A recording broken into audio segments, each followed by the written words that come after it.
नमो नमः।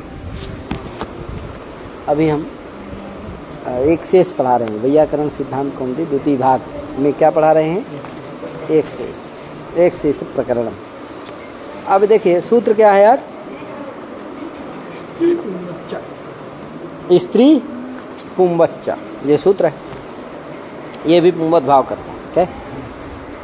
और एक शेष भी करता है, एक शेष और पुंवत दोनों करता है। वृद्धो यूना ये आ जाता है, और वृद्ध चूँकि स्त्री है इसीलिए वो वृद्ध क्या हो जाता है? स्त्रीलिंग में भी परिणाम हो जाता है, जिससे वृद्धा बन जाता है। क्या? तो इसीलिए वृत्ति लिखी हुई है, यूना सहोक्तो वृद्धा स्त्री शिष्यते अतदर्थस्य पुंवत, है कि नहीं? वो जो गोत्र प्रत्यांत स्त्रीलिंग है वो क्या होता है? वही एक शेष होता है, उसी का एक शेष होता है, और वो तदर्थ जो होता है वो स्त्री प्रत्यांत शब्दार्थ पुंवत भाव हो जाता है, पुंवत हो जाता है। तो जो स्त्री प्रत्यांत, स्त्री निमित्तक, जो स्त्रीत्व निमित्तक, स्त्रीत्वार्थ निमित्तक जो भी कार्य थे वो सब क्या हो जाते हैं? निवृत्त हो जाते हैं। जब तदर्थ पुंवत हो जाएगा, यानी कि स्त्री प्रत्यांतार्थ क्या हो जाएगा? पुंवत हो जाएगा, तो स्त्रीत्वार्थ रहेगा? नहीं रहेगा। तो क्या होगा? जो स्त्रीत्वार्थ निमित्तक जो भी कार्य थे वो क्या हो जाएंगे? सब निवृत्त हो जाते हैं। ये है। तो गोत्र प्रत्यांता स्त्रीवाचकः शब्दः शिष्यते इति भावः, समझे कि नहीं? माने गोत्र यूना सह उक्तौ गोत्र प्रत्यांतः स्त्रीवाचकः शब्दः शिष्यते, अस्य सा स्त्री प्रत्यांतः शब्दः पुंवत भवति, है कि नहीं? स्त्री प्रत्यांतार्थः पुंवत भवति, है कि नहीं? तो ये है। अब देखो, गार्गी च गार्ग्यायणौ च इति गर्गाः, गार्गी च गार्ग्यायणौ च इति गर्गाः। गार्गी कैसे बनता है? तो गर्गस्य अपत्यम स्त्री, गर्गादिभ्यस्य से क्या हो जाएगा? ये हो जाएगा। तो क्या हो जाएगा? वृद्धि वृद्धि होकर के गार्ग्य बन जाएगा, और फिर गीस हो जाएगा, गीप होगा। क्या होगा? ये से जीप होगा, और फिर हलस तद्धित से क्या हो जाएगा? आकार का उपधाभूत, आकार का लोप कर देना, और उपधाभूत यकार का लोप, यकार का लोप, फिर आकार का लोप, और फिर क्या बन जाएगा? गार्ग ई मिला दो, क्या बन जाएगा? गार्गी। तो गार्गी चा गार्ग्यायणौ च इति गर्गाः। अब देखो यहाँ पर गर्गाः में क्या हुआ? यूना सा, गार्ग्यायण में क्या हुआ है? गर्गस्य युवापत्यम स्त्री, गर्गस्य युवापत्यम में क्या हुआ? फक हुआ है, तो गार्ग्यायण बना है। अब यहाँ पर क्या है? माने यूना सा उक्तो गोत्र प्रत्यांत है, स्त्रीवाचक शब्द कौन हो गया? गार्गी। वो क्या होगा? एक शेष होगा, वही शेष बचेगा, बाकी क्या हो जाएगा? गार्ग्यायण का लोप हो जाएगा। तो गार्गी और तदर्थ क्या हो जाएगा? पुंवत हो जाएगी। तो पुंवत हो जाएगा तो क्या होगा भैया? गी प्रत्यय की निवृत्ति हो जाएगी। स्त्रीत्वार्थ निमित्तक जो गीप हुआ था वो रहेगा? नहीं रहेगा, पुंवत हो गया। क्या है? तो क्या बन गया? पुंवत होने के कारण क्या हुआ? जो गार्ग में क्या हुआ था? ये प्रत्यय था, वो ये प्रत्यय हुआ था, वो क्या हो जाएगा? उसका लोप हो जाएगा। किसे? ययोश्च से। ययोश्च से क्या होता है? वो सूत्र है, तद्राजे से बहुत से तेनैव अस्त्रियाम से क्या आता है? अस्त्रियाम अनुवृत्ति आती है, आ जाता है, जिससे क्या करता हो? स्त्रीत्वार्थ ना हो तो लुक करता है।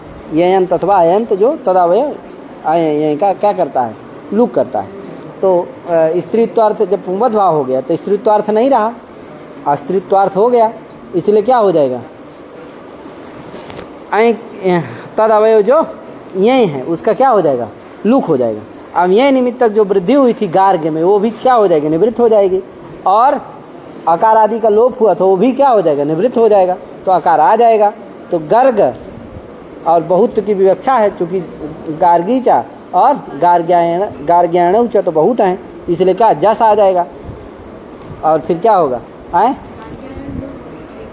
हाँ, तो बहुत हो जाएंगे ना, इसीलिए तो क्या हो जाएगा? जस आ जाएगा, और दीर्घादि सब करके क्या बन जाएगा? गर्गाः। क्या बन जाएगा? वही देखो आगे लिखा हुआ, अस्त्रियाम इत्यनुवर्तमाने ययोश्च इति लुक। स्त्रियाम की इसमें क्या करते हैं? ययोश्च में अनुवृत्ति कर लेते हैं। तो ये पुंवत भाव का फल हो गया। क्या हो गया?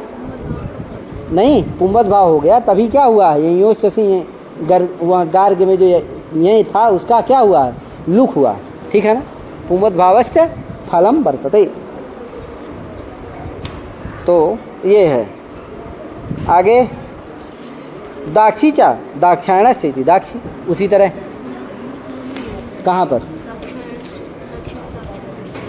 दाक्षी चा इति दाक्षी, ये दाक्षी द्विवचनांत है, ठीक है ना भैया। क्या है, दाक्षी चा दाक्षायणस्य इति दाक्षी, दक्षस्य प्रत्यय स्त्री दाक्षी, दाक्षी ही आते ही से क्या होता था, ई हो जाता है, तो मनुष्य जाते से गीस हो जाता है, ठीक है ना भैया। तो दाक्षी बनता है, तो दाक्षी च दाक्षायणश्च इति दाक्षी, ठीक है ना भैया। ये जो दाक्षी आप दिख रहे हैं वो दाक्षी, दाक्षी, दाक्षय ऐसा रूप बनेगा है, पुंवत भाव हुआ है तो गीस चला गया, दाक्षी ये प्रत्यांत रहा, द्विवचनांत का रूप है दाक्षी, ठीक है ना।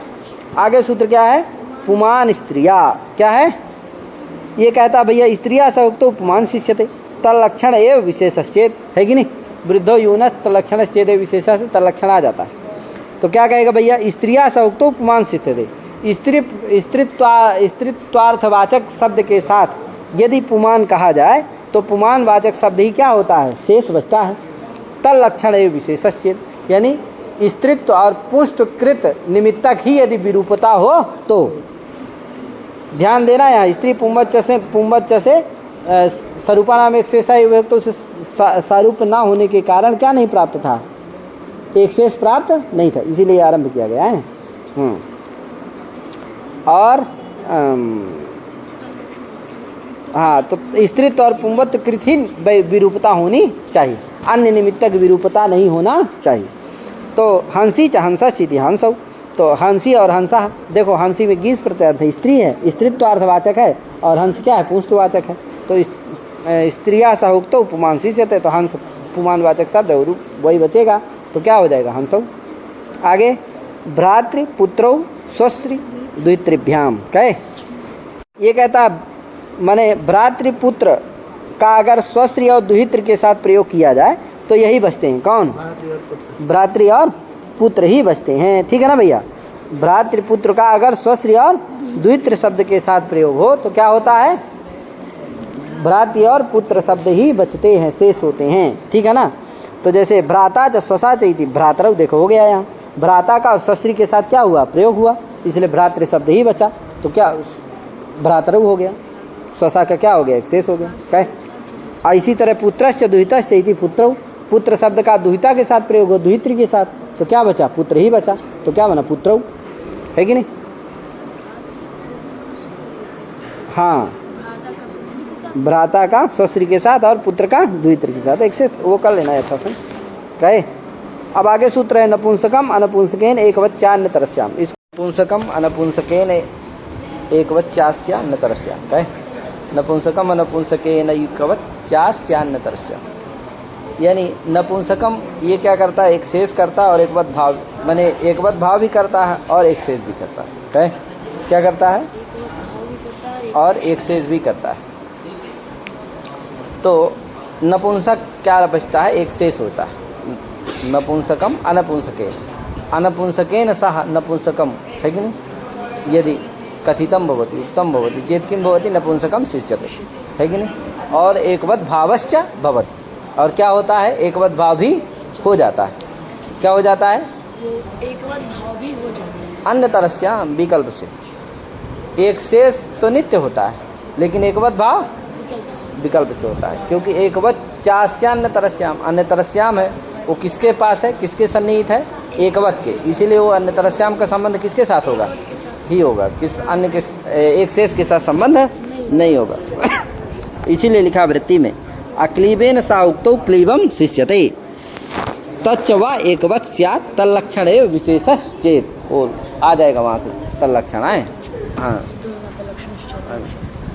वृद्धो यूनस तल्लक्षण चेत विशेष इत्यादि हैं।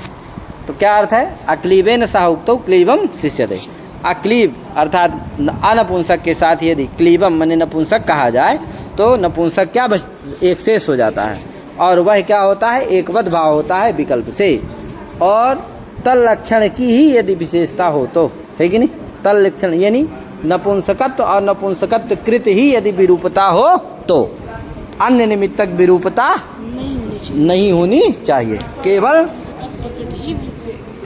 हाँ नपुंसक लिंग और अनपुंसक लिंगत्व कृत ही क्या होना चाहिए, विरूपता होनी चाहिए, अन्य कृत विरूपता नहीं होनी चाहिए। तो शुक्लः पटः, अब देखो शुक्लम वस्त्रम यहाँ हो गया, है कि नहीं, शुक्लम वस्त्रम तदिदम शुक्लम। अब एक चीज़ है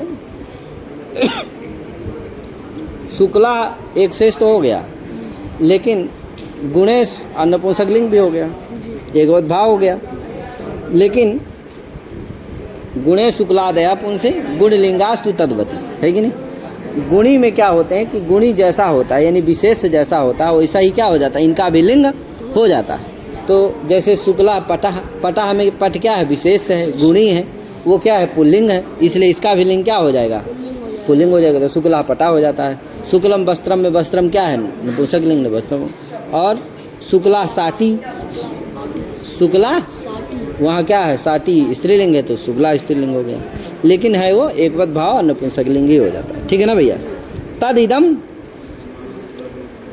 शुक्लम वस्त्रम, यहाँ वस्त्रम हो गया, तद इदम शुक्लम, है कि नहीं, यहाँ शुक्लम हो गया। अथवा तानि, देखो एकवद भाव होने का फल ये है कि तद इदम शुक्लम, एक वचन रहा तो इदम शुक्लम हो गया। अब शुक्लम चूँकि विशेष क्या है, तद इदम शुक्लम, है कि नहीं, यहाँ पर कोई विशेष नहीं है, फिर भी क्या हो गया, एकवद भाव नपुंसक लिंग हो गया। और तानी मानी शुक्लानी, कहे एकवद भाव जब नहीं हुआ तब एकवद भाव चूँकि क्या होता है, विकल्प से होता है ना, जब एकवद भाव नहीं होगा तो क्या रहेगा, बहुवचन हो जाएगा, तो तानी मानी शुक्लानी हो गया, कहे इमानी शुक्लानी, अतदिदम शुक्लम, एकवद भाव होने पर क्या आए, हाँ इत्यादि में क्या रहा, विशेष चूँकि रहा इसलिए वहाँ पर क्या रहे, तत्लिंग रहा, विशेष जिस लिंग का था उसी लिंग का जो एकवद भाव हुआ था, जिसका एक शेष हुआ था वो भी शुक्ल का, वो भी तल्लिंगक ही रहा, ठीक है ना भैया। कोई कहा ये बताइए कि समाहारत द्वंद्व समास कर देंगे और क्या करेंगे,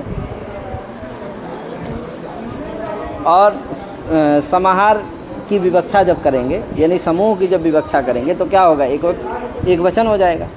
और जब इतरेतर योग की विवक्षा कर देंगे यानी अवयव उद्भूत अवयव की विवक्षा कर देंगे तो क्या हो जाएगा, बहुवचन हो जाएगा।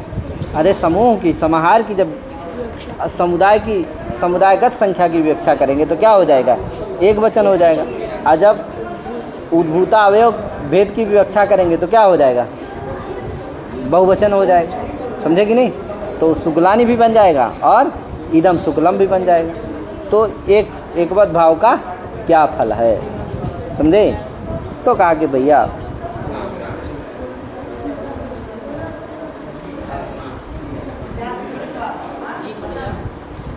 इतरेतर योग की विवक्षा करेंगे तो द्विवचन और बहुवचन हो जाएंगे, और समाहार की विवक्षा करेंगे तो एक वचन हो जाएगा, है कि नहीं। अतः एकवद भाव करना क्या हो गया, व्यर्थ हो गया, विकल्प से एकवद भाव करना क्या हो गया, व्यर्थ हो गया। तो कहा भैया इसीलिए यही एकवद भाव व्यर्थ पढ़ के ज्ञापन करता है कि एक शेष प्रकरण से समाहारे अप्रवृत्ति होती है कि नहीं। क्या ज्ञापन करेगा, एक शेष प्रकरण से समाहारे अप्रवृत्ति होती, एक शेष प्रकरण की क्या होती, समाहार में प्रवृत्ति नहीं होती है। समाहार द्वंद्व समास में प्रवृत्ति कहाँ होती, केवल इतरेतर द्वंद्व में होती। तो द्विवचन बहुवचन ही हो गए, क्या नहीं होगा, एक वचन नहीं होगा, इसीलिए एक वचन करना इसका क्या हो गया, सार्थक हो गया, ठीक है ना भैया। इसीलिए ओदनश्च ओदनं च इति तयो समाहारम ओदनम न भवति, तयो समाहारे ओदनम न भवति, समझे कि नहीं। ओदनश्च ओदनं च तयो समाहार इति ओदनम नहीं होता, क्या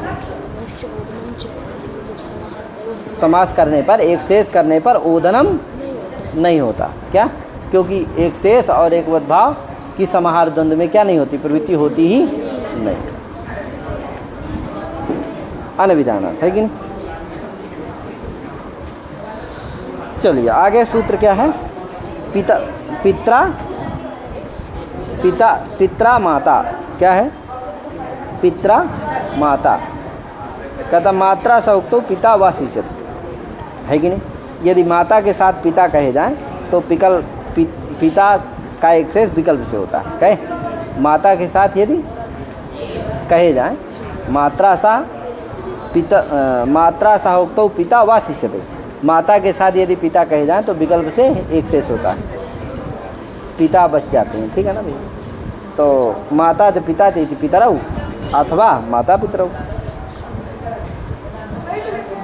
श्वशुरः स्रवा, श्वशुरः स्वस्रवा, श्वशुरः स्वस्रवा, ये सूत्र है। कहा भैया स्वस्रवा साहोक्तो श्वशुरो व शिष्यते तल्लक्षण है विशेषस्य, है कि नहीं? यानी श्वशुर के साथ यदि श्वशुर कहे जाएं तो विकल्प से क्या होता है? एक शेष होता है। और तल्लक्षण श्वशुर और श्वशुर कृत ही विरूपता हो तो अन्य कृत विरूपता नहीं मिलती। तो श्वश्रूश्च श्वशुरश्च इति श्वशुरौ, श्वशुर ही एक शेष बचते हैं। ठीक है ना? अथवा श्वश्रु श्वशुरौ विकल्प। आगे सूत्र है त्यदादीनि सर्वैर नित्यम। ये थोड़ा बड़ा इसमें भारतीय कोटिक है तो इसको कल पढ़ाएंगे। तो इतने पढ़ा के अपने बारे में विराम दे रहा हूँ। सभी भारी ओम नमः, जय श्री राम, राधे राधे, महाराज।